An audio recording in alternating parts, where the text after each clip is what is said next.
Samahan nyo si Miss Communication mag-ilog ngayong araw.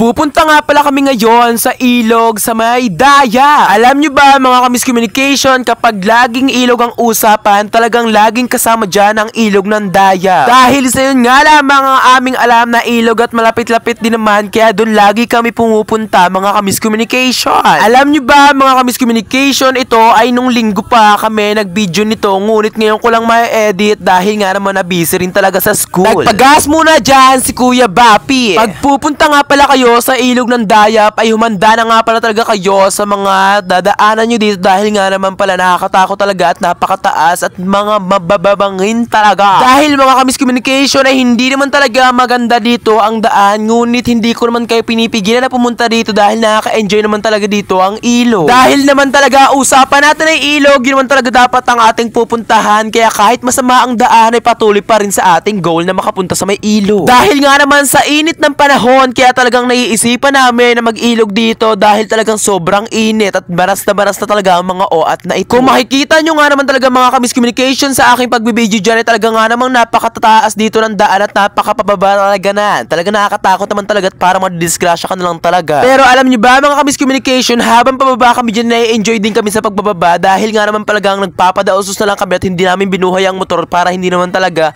sayang sa gasolina, diba? Fast forward mga ka-Miss Communication, pupunta nga pala kami kung saan nga naman pala talaga na andun yung magandang ilog, ngunit hindi namin alam at naligaw na yata kami talaga dito. Ngunit mga ka-Miss Communication, hindi pa rin talaga kami sumusuko dito upang makita talaga ang aming pinagliliguan dito sa may daya. Alam niyo ba mga ka-Miss Communication, habang hinahanap namin dito talaga yung aming pagliliguan ay talaga nga naman talagang napakaganda talaga dito ng ilog at napakaganda talaga nito ng aming paglalakad. Alam niyo mga ka-Miss Communication, kahit madaming problema sa ating buhay o nai-stress ka man, dapat kailangan din talaga nating mag-rest.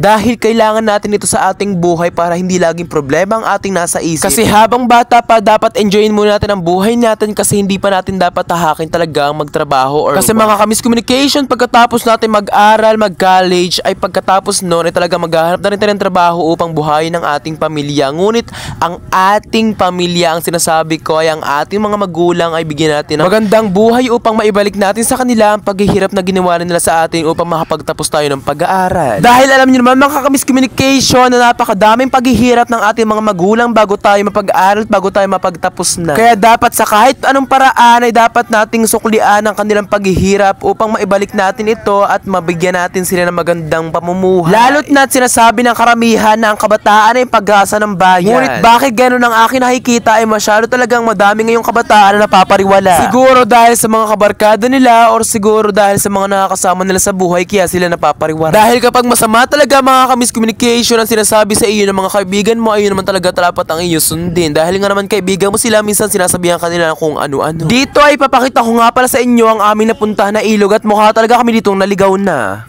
So hello mga ka-Miss Communication, for today's video nga pala ay nag-ilog nga pala ang mga nakshikels. So ayun, mag-iilog nga pala kami ngayon at ipapakita namin sa inyo ang aming mga kaganapan. So for today's video nga pala ay naliligaw na nga pala ang mga ka-Miss Communication nyo. So dahil hindi na nga natin pala alam ang daan, dahil nga naman pala binago na talaga ang daan dito. Kaya hinahanap namin kung saan kami naligo nung mga bandang nakaraan pa. Kaya mga ka-Miss Communication, kahit anong hanap namin na hindi talaga namin makita, kaya bumalik kami dito sa may dump upang dito na lang kami talagang maligo. Ngunit mga ka-Miss Communication, dahil nga naman talagang may nakapaskil sa taas na bawal daw maligo doon sa may taas ng dump, ay dito kami maliligo sa may inaagus-agusan lamang. Dahil nga naman mga ka-Miss Communication ay maganda rin naman dito sa may baba, ay dito na rin talaga kami naligo para naman talaga ma-enjoy namin dahil sa may taas ay madumi naman yata. So dito ko na nga pala tatapusin ang aking video. Maraming salamat sa inyong panonood. Bye-bye!